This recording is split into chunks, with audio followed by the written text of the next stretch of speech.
Voilà, bonjour les amis. Alors aujourd'hui, on va attaquer le chapitre 3 de Saint Jean et on va voir les versets 1 à 8. Alors, vous allez voir, on va rester 4 jours dans le chapitre 3, ce qui prend un peu de temps en fait. Alors c'est l'avantage et l'inconvénient en fait, c'est que les chapitres de Saint Jean, donc vous avez compris, l'évangile est un peu compliqué, chaque mot veut dire quelque chose, il faut passer du temps dessus, et donc il est évident qu'on ne peut pas faire un chapitre comme ça, et donc en fait, l'Église décide de diviser ça en 3 ou 4. L'avantage, c'est que on a plus de temps et qu'on comprend les versets mot à mot, voilà, donc ça nous permet d'aller un petit peu plus dans le détail. L'inconvénient, c'est qu'on perd un petit peu bien la vue globale du chapitre. Bon, c'est un peu dommage, mais c'est comme ça. Donc, dans cette partie, enfin, pas dans cette partie, mais dans l'évangile de Jean, au début de donc, ce qu'on appelle l'évangile des signes, donc ce sont les 12 premiers chapitres de l'évangile de Jean. Donc, il va y avoir un certain nombre de miracles, de signes, voilà. Mais il va y avoir aussi des rencontres. Et ce sont des rencontres dans lesquelles, alors, Jésus va rencontrer plusieurs personnes. Il va rencontrer globalement la personne qu'il va rencontrer aujourd'hui, qui s'appelle Nicodème, qui est un juif profond, un juif qui fait partie du Sanhédrin, donc un juif vraiment convaincu. Il va rencontrer la Samaritaine, qui est une femme, évidemment, donc de Samarie, donc ce qu'on appelle les juifs hétérodoxes, donc des juifs qui ne croient pas tout à fait la même chose que Nicodème.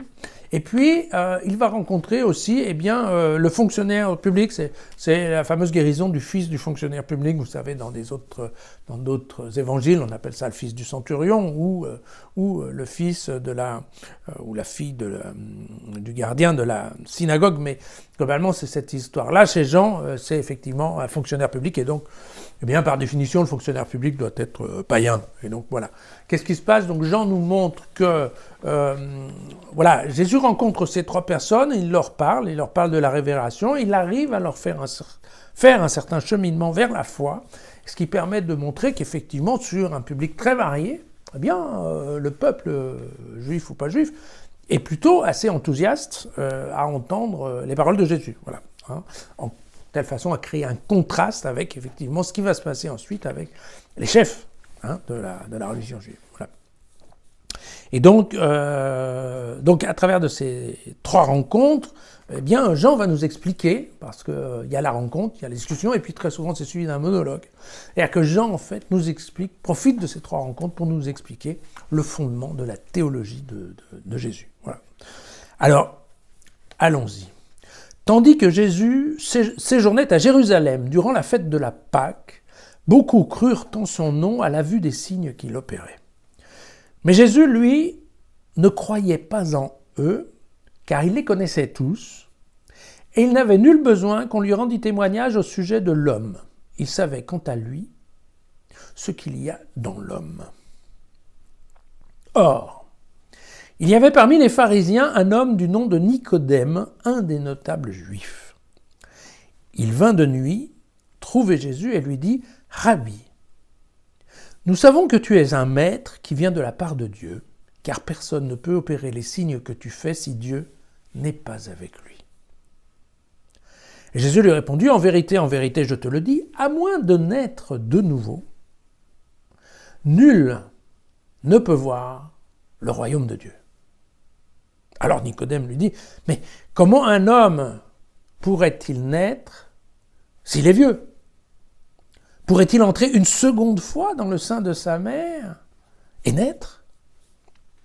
Alors Jésus lui répondit « En vérité, je te le dis. Nul, s'il ne naît d'eau et d'esprit, ne peut entrer dans le royaume de Dieu. Ce qui est né de la chair est chair, ce qui est né de l'esprit est esprit. Ne t'étonne pas si je t'ai dit, il faut naître d'en haut. Le vent souffle où il veut, et tu entends sa voix, mais tu ne sais ni d'où il vient, ni où il va.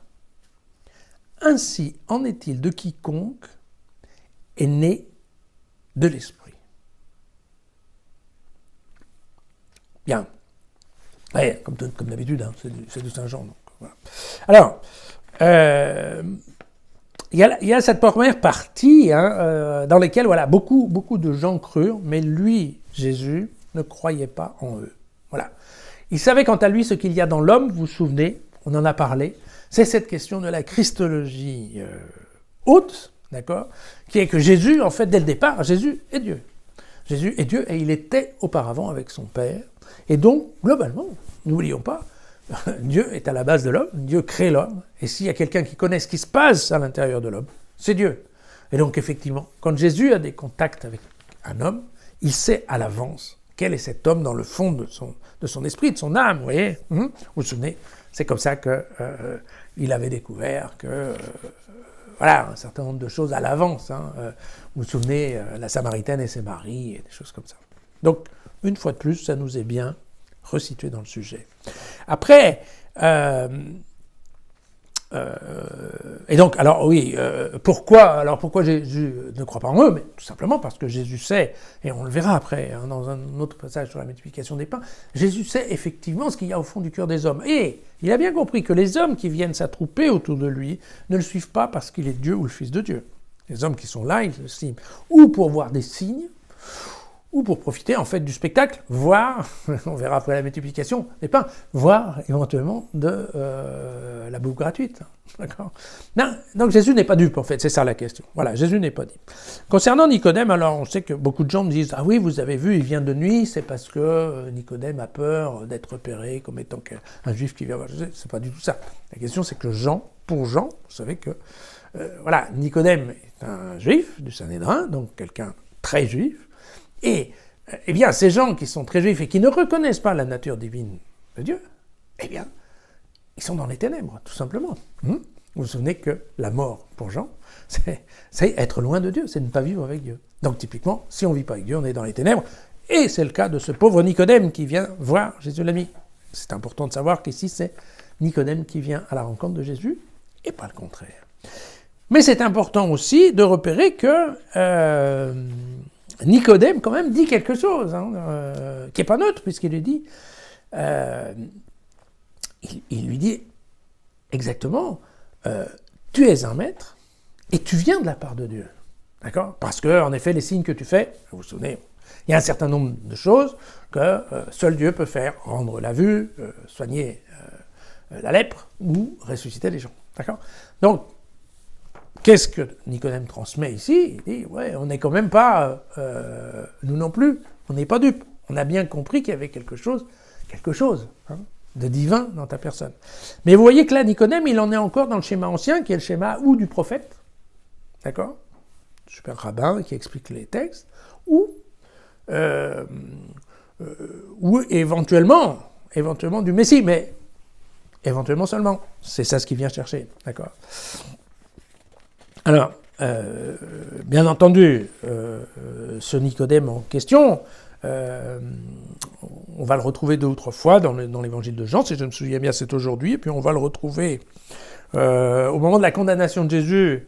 C'est lui qui va insister en disant « Mais attendez, on n'a jamais condamné quelqu'un sans l'écouter. » Donc, vous voyez, il essaye de faire un petit peu rappel à la raison au Sanhédrin. Et puis, on le retrouvera à la mort de Jésus. Vous savez qu'effectivement, Nicodème va amener la myrrhe et l'aloe, tout ça, toutes ces herbes et ces épices, pour permettre d'embaumer le corps de Jésus, et lui donner une sépulture, royale. Et vous savez pourquoi ? Parce que, évidemment, le Messie, c'était dans l'histoire des Juifs, c'était le roi qui venait sauver Jérusalem, Israël. Donc vous voyez que, typiquement, le pauvre Nicodème, il est resté dans son chemin, qui malheureusement est un chemin de ténèbres, d'accord ?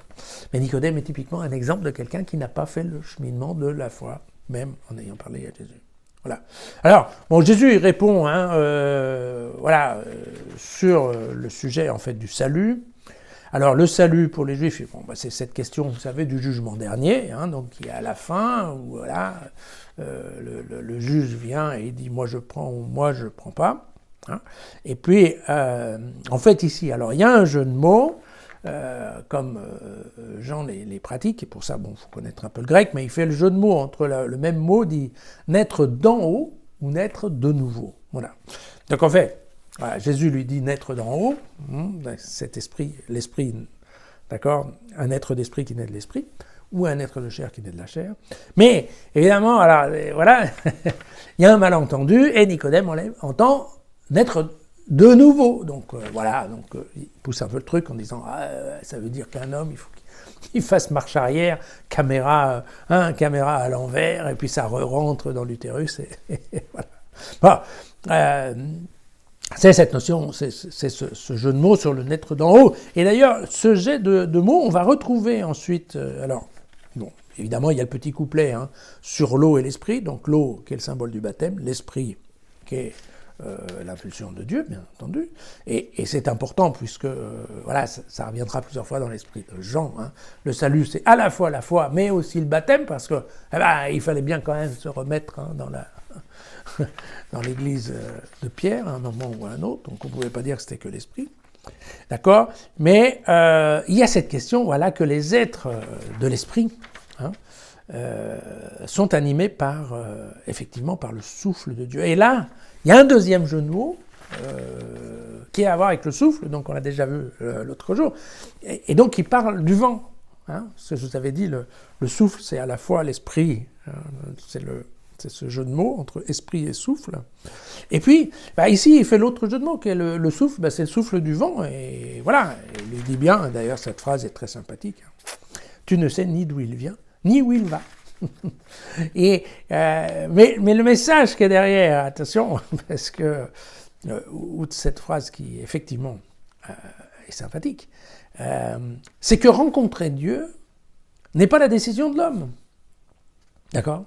C'est pas une question, et c'est ça ce qu'il dit à Nicodème, c'est pas une question de suivre la loi, obéir aux commandements, payer la dîme, c'est pas ça.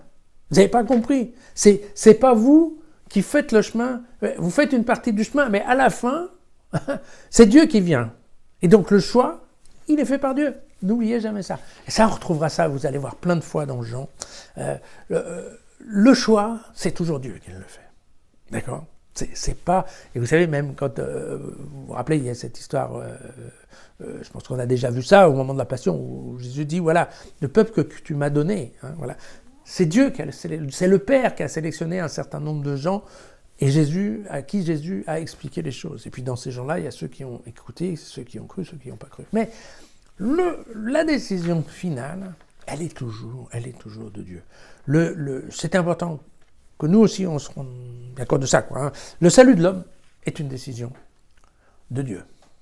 Voilà. On va retrouver demain.